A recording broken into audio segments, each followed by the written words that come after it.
UP में 10 सीटों पर होने वाला उपचुनाव भारतीय जनता पार्टी और समाजवादी पार्टी के लिए प्रतिष्ठा का सवाल बन गया है। सभी 10 सीटों पर क्लीन स्वीप के लिए जहां मुख्यमंत्री योगी आदित्यनाथ लगातार दौरा कर रहे हैं, वहीं अब सपा मुखिया अखिलेश यादव भी एक एक सीट का समीकरण सेट करने में जुट गए हैं। उपचुनाव की सभी सीटों पर जीत के लिए अखिलेश बूथ की समीक्षा से लेकर सीट वाइज रणनीति तैयार कर रहे हैं। कहा यह भी जा रहा है कि सपा किसी भी सूरत में लोकसभा में मिली बढ़त को गंवाना नहीं चाहती। यूपी में अक्टूबर नवंबर में 10 सीटों पर विधानसभा के उपचुनाव होने हैं। जिन 10 सीटों पर उपचुनाव प्रस्तावित हैं, 2022 में उनमें से 5 पर सपा, 3 पर बीजेपी, 1 पर निषाद और 1 पर आरएलडी को जीत मिली थी। यूपी की फूलपुर, खैर, गाजियाबाद, मझवा, मीरापुर, मिल्कीपुर, करहल, कटेहरी, कुदरकी के विधायक इस बार लोकसभा चुनाव जीतकर सांसद बन गए। ये 9 सीटें इस तरह से रिक्त हुई और 10वीं सीट सीसामऊ सपा विधायक इरफान सोलंकी के आपराधिक मुकदमे में सदस्यता रद्द होने के कारण खाली हुई है।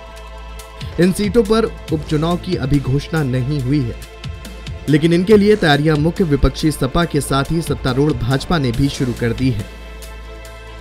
यूपी के पूर्व मुख्यमंत्री अखिलेश यादव ने पिछले कुछ दिनों में भाजपा नेताओं पर अपने सियासी हमलों की रणनीति बदली है। अब उनके निशाने पर डिप्टी सीएम ब्रजेश पाठक या केशव प्रसाद मौर्य नहीं, सीएम योगी पर अब वो सीधे हमला बोल रहे हैं।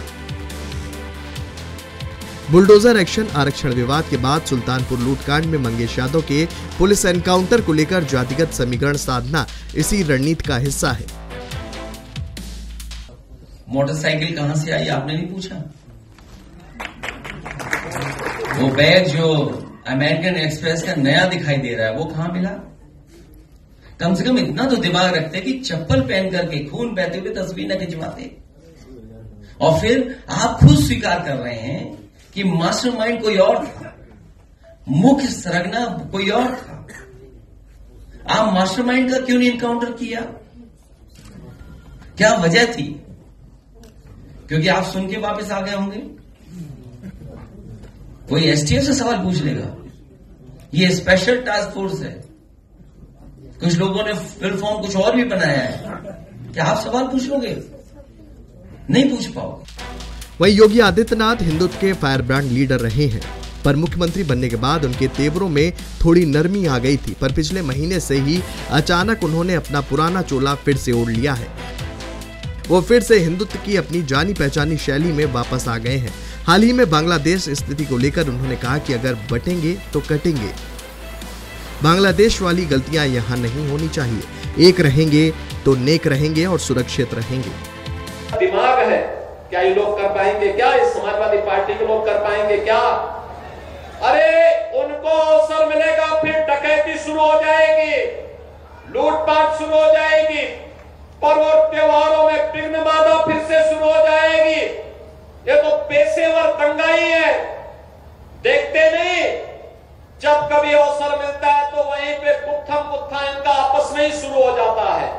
क्योंकि जब पब्लिक, इनको मालूम है आज के दिन पे पब्लिक को हाथ लगाएंगे तो पुलिस के डंडे उनके हाथ तोड़ देगी। इसलिए ये लोग आपस में ही उलझ जा रहे हैं। आपस में ही इनमें नुरा कुश्ती चल रही है। लेकिन बहनों और भाइयों, इनके बहकावे में आने की आवश्यकता नहीं।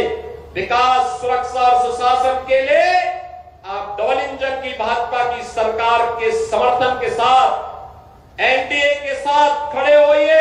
और मैं आपका आह्वान करूंगा, विकास, सुरक्षा और समृद्धि की गारंटी हमारी होगी, रोजगार और नौकरी की गारंटी हमारी होगी।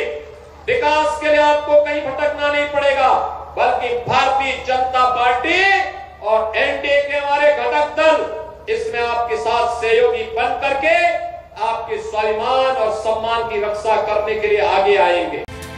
योगी के कट्टर हिंदुत्व का यह रूप पिछले महीने से ही दिखने लगा था। जुलाई महीने के अंत में राज्य सरकार ने धर्मांतरण विरोधी कानून में संशोधन के लिए विधेयक पेश किया, जिससे उत्तर प्रदेश गैर कानूनी धर्म परिवर्तन निषेध अधिनियम 2021 और अधिक सख्त बना दिया गया।